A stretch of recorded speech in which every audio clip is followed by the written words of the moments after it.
If you want guys to fix this problem on your Telegram, just follow me in this video till the end, but just follow me step by step. So let's start.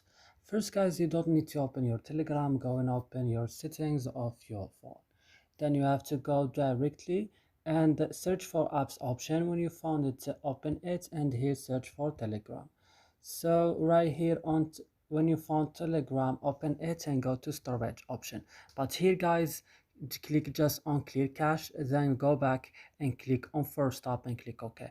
Then go to battery and allow it on optimized mode.